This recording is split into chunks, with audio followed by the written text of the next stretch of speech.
Greetings, Chromatic Warriors! We return once again to the Spectral Fortress.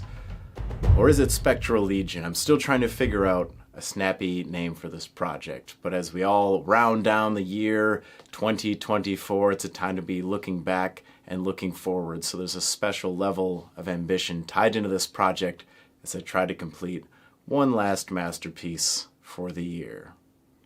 Bit of a longer video ahead, so we'll talk more at the end. Let's get into it. Alrighty, here lies thy living corpse. Now, I want to show you something ugly. So I had questions to ask myself when I'm establishing this paint job. There's a nighttime atmosphere going on. There's a lot of blue included in the backdrop and the surrounding items. So I'm experimenting, asking myself if I can render a cold yellow by mixing blue in. Obviously, that creates a green tone. Am I okay with that? You know, the same thing is going on with this leather pant leg, mixing blues and grays and browns together to get my footing. And on the front of the knee, I've mixed deep ocean blue, matte black, and gray castle together, just for now. Let's look at my palette. This is what it looks like when I'm asking myself questions, when I have ideas and I just want to see how the colors blend and how each of these little steps fit together. Because I do a lot of mixing, as you've seen in my videos. So I just wanted to show you this little kind of experimental phase. It's okay, I guess I'm giving you permission to paint the back of the model and try some things out, and this gives me a clearer idea of how my color progression is going to be coming together. I'll have more questions to be asking myself as I continue on, but for now, that's a start. I am back to once again show you something ugly. So at this point, I have the model color blocked. Before I start working, I like a nice colored foundation to just kind of set my sights on the overall color composition, that kind of thing. And what I have here is a mixture of deep ocean blue and castle gray for the armor.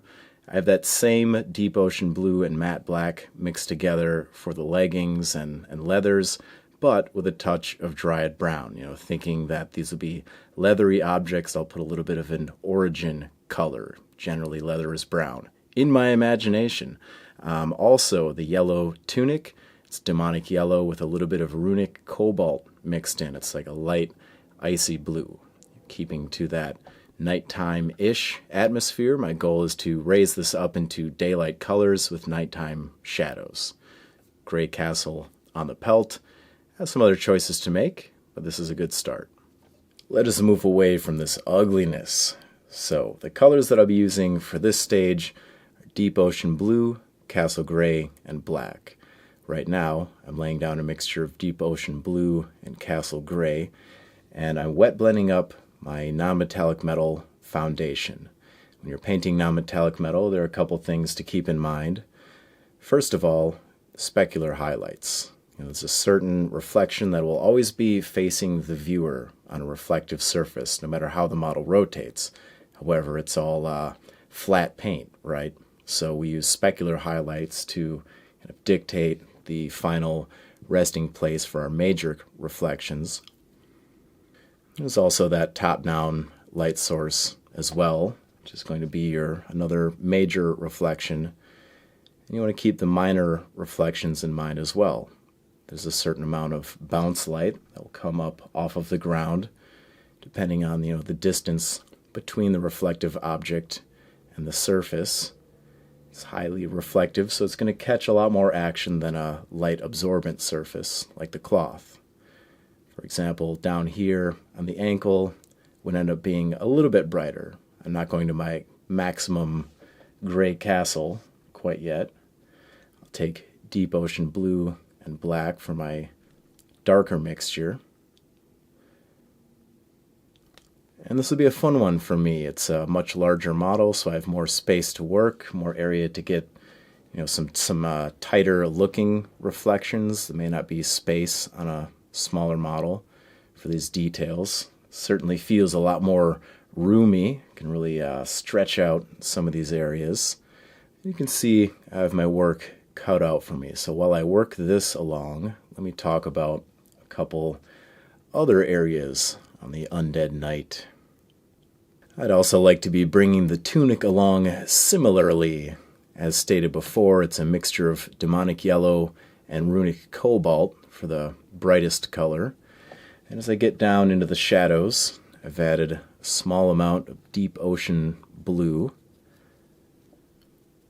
I'm just wet blending them together. There's a lot of small accents and dimensions to pay attention to on this one. I can draw those in. There'll certainly be another stage of refinement following this, but it's possible to get some dimension on all these folds while you're wet blending. Just remember to use small controlled amounts of paint. You can always add a little bit more. As you can see, I'm kind of mixing up a soup with two ingredients, paint and paint. This will give me a nice ghastly yellow, kind of a cold yellow foundation to work up on this specter. So I'll keep bringing that along. And let's talk about just one more thing that I'll be wet blending up. Now I also have all these special leathers to consider, and I'll be base coating those with black. Again, just a small amount of deep ocean blue. That's kind of my source tone to keep everything on the colder side. But I've also added a small amount of dried brown to that. So that's my deepest tone. And then for my highlight, just a little bit of gray castle mixed into that soup. See the effect it's having, and it gives me kind of a deadened brownish gray, nice tone for some undead leather. I think you're getting the picture at this point. If I'm going to explain all of the process of wet blending and all that, I might be wasting your time making things a little bit redundant. You can see I have my work cut out for me, and I will tackle all those surfaces. We'll jump back. Okay, so here is the rough foundation for those previously mentioned parts, and you'll probably notice that I have a few other kind of major elements, right? I've got this cloak here and also the skin that I'd like to wet blend up. So for the skin, the most accessible area I have to work on is the limb, and I'm first base coating it with Templegate teal, just the smallest touch of dried brown. Then I'll wet blend some worn stone, just like so. Just picking out all of these muscle islands, as Vincey V would say.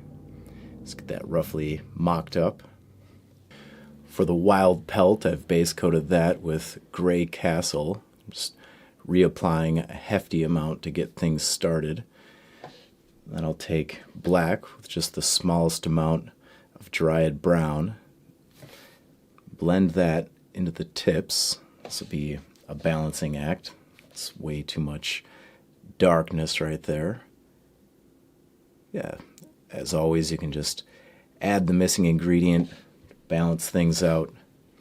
Want to make sure that this kind of back area that'll be tucked away behind his helmet, but if someone can peek around it, I want to be sure that it's dark. So I'm just creating a crescent-shaped highlight of light all the way around the model's neck. This whisk off, get dark.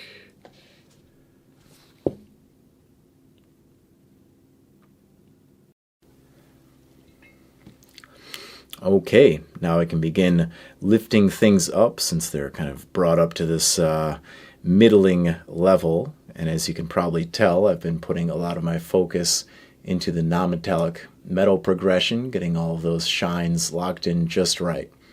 Now, previously on this leg, that's right where I left off.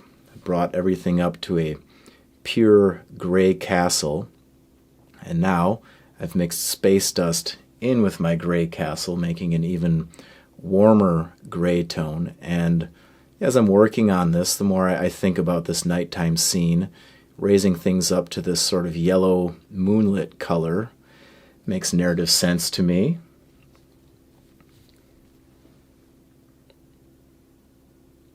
It's nice to have a reason to do what we do, and it just so happens that it brings things together in a very complementary way, having those cold shadows with some warm highlights. But yeah, I like it because it doesn't break the figure. You know, it still looks cold and of the night. But you can see I have my channels of light locked in place, you know, finding those subtle reflections and enhancing them that much more, making a dramatic reflection. So I'll have to pull things together with this gray castle and space dust mix just to push it further into the brightness. And then, when I'm ready, I've added a large amount of white into that mixture. So I'm painting with a near white.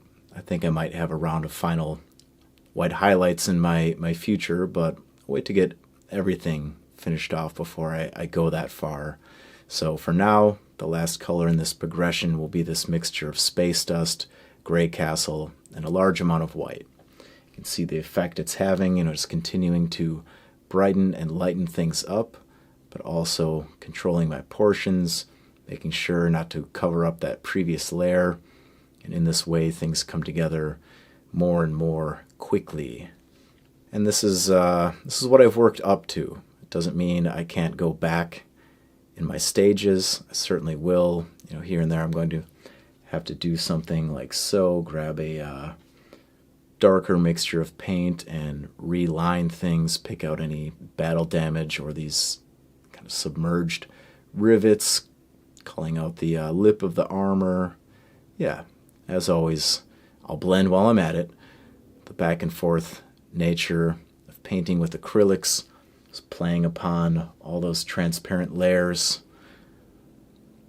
Go in any order, just try to make sure I have a solid saturated foundation of each color before I bring a new one into my progression. All right, behold, Chromatic Warriors, the yellowing of the tunic. Pretty simple step here. Just kind of working into more of the, I guess we'll call them daylight tones. Just more illuminated. You know, we were talking about that moonlight kind of lightening things up, revealing a more true tone, something like that. I'm just raising the tunic up with some basic demonic yellow, just thinned down ever so slightly so I get a nice smooth blend.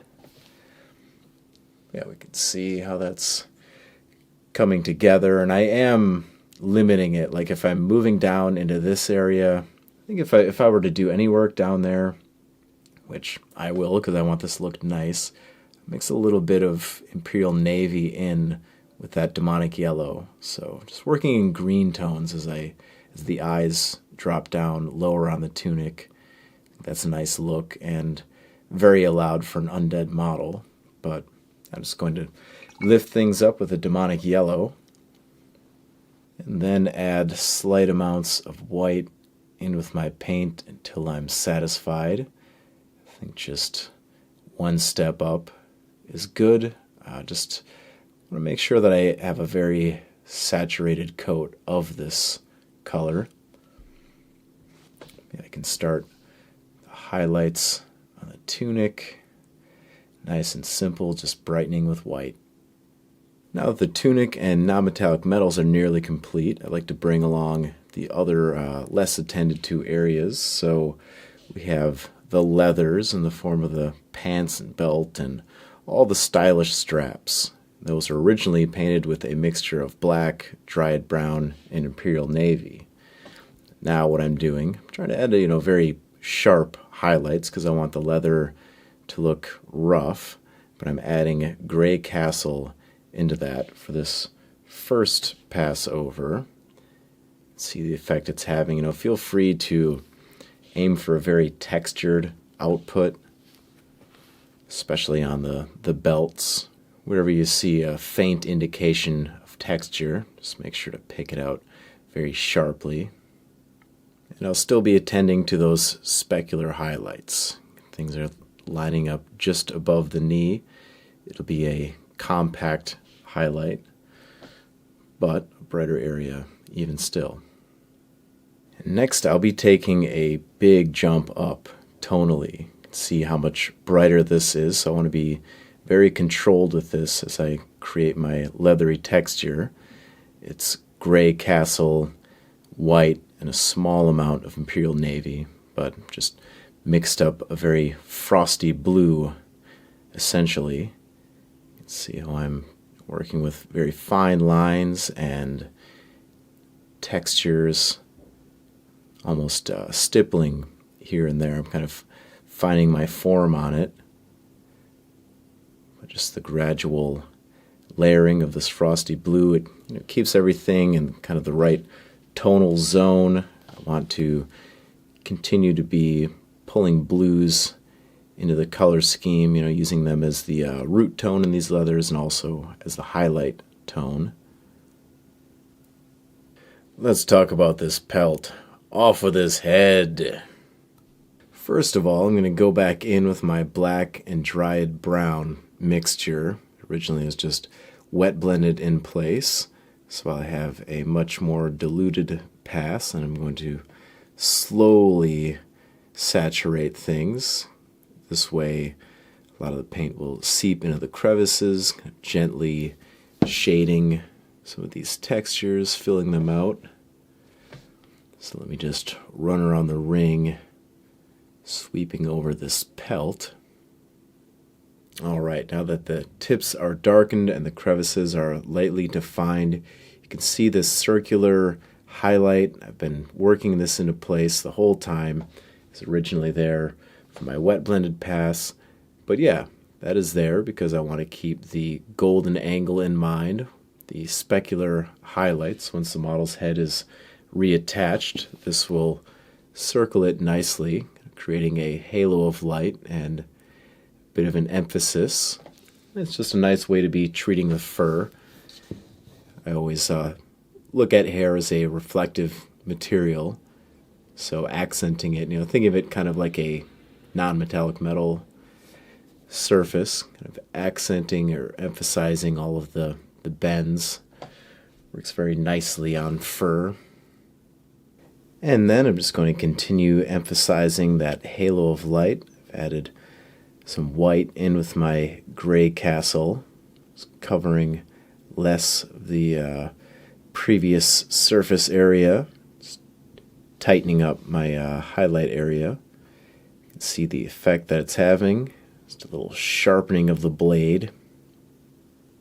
And just one more touch to keep things in line with the nighttime spectral nature, mixed up in icy blue using white and imperial navy, and onto the darkened tips of the pelt I'll just drop a very gentle edge highlight of that icy blue. You can see the one finger glove has come out as I find myself resting my digit upon the model, wiping paint off of the pointy parts.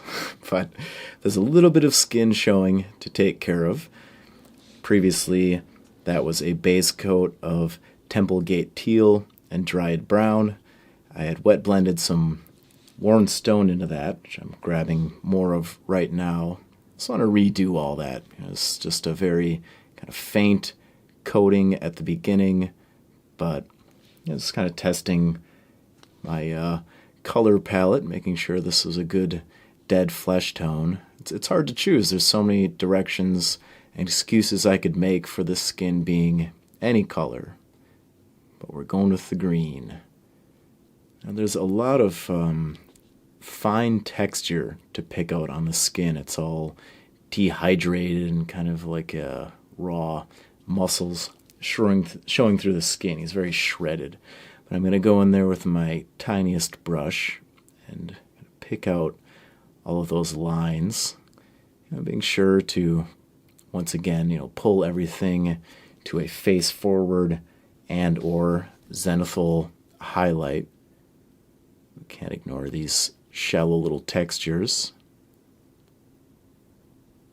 And I'm just gradually adding more and more worn stone in to highlight, covering a much smaller area, much more minimal bright spots. And now I've added just a little bit of black into my Templegate teal and dried brown mixture. very diluted amounts, just gently guiding that into the crevices. If I happen to overlap a little bit of the texture, it's diluted enough where it's going to seep down in the crevices, showing through a little bit of that undertone. Yes, just nice, gradual. It's such a delicate, soft texture. I don't want to flood the area, so just be slow and purposeful, as they say. And once I am happy with that, I've been having a lot of luck using icy blue highlights on this model, pulling things into those night tones or just keeping the night tones around. Can't say this is a flawless execution of a nighttime scene, but it has an influence. So I'm pulling a series of frosty blue highlights, just white and imperial navy mixed together. We'll do that in a pair of tones, just making one a little bit brighter than the last. Yes, very nice. Very sparing highlights. As always, I feel like I'm just laying that in every time, in case I needed a reminder. Small portions, controllable amounts of paint. I really like how that's kind of breaking away from the green. Very nice. There is a light at the end of the tunnel, getting into the final highlighting stages, and I've been having a lot of good luck with this icy blue. I think it looks just fine on top of this yellow. Sorry, my voice swung like that. That was not intentional. It does look okay to me, even though I accidentally sounded sarcastic just now. But yeah, it looks right at home, being a brighter color, but then pulling in that cold direction again, just as the shadows have. Yeah, it's a nice nighttime look. Oh boy, oh joy. Time for that victory lap of sorts. I'm adding in my final white highlights very sparingly. You can see the effect that's having.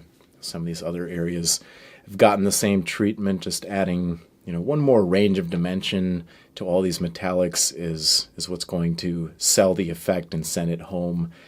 Things need to be smoothed out more, but you can see I've already been going across my light map, just slowly blending things out. Here and there are sculpted details, some additional battle damage. I'll go add on to that, maybe have a little bit leading off into a lighter area. So, the scratch kind of continues off the edge of the item. And I also have some dark lining to do, kind of the equal and opposite effect of your final edge highlights. I have black with just a little bit of deep ocean blue mixed into it, and wherever deemed appropriate, I'll go and lay a nice dark line. Some of these details are a little shallow, and also, again, just, especially to sell the non-metallic metal effect, it needs to go through that full range, has some very dramatic depth of shadow as well as height of highlight. But it's the old standard final white highlights and dark lining. Send the armor home. And from that darkest castle of night I did see before mine sunglasses a vaporous spectral legion advancing. From the night it came, and yea, I do say, it is the night itself. Darkness has come for the land, one at a time. I hope you enjoyed this tutorial. I had a lot of fun putting it together. I still have one more piece left in the form of the banner, but I don't want things to run excessively long, and it's nice to separate the important elements. There's a lot to talk about in this video, and I'm happy to be working on something more atmospheric. I talk a lot about atmosphere and mother tone, so it's nice to be seeing all of that wrapping together in this end of the year project. I hope this inspires your own ambitious projects as we end/begin a brand new year. The mission is the same: continuously improve and enjoy the endless pursuit of miniature painting. I'll see you next time, and when I do, I hope you have remained unchained.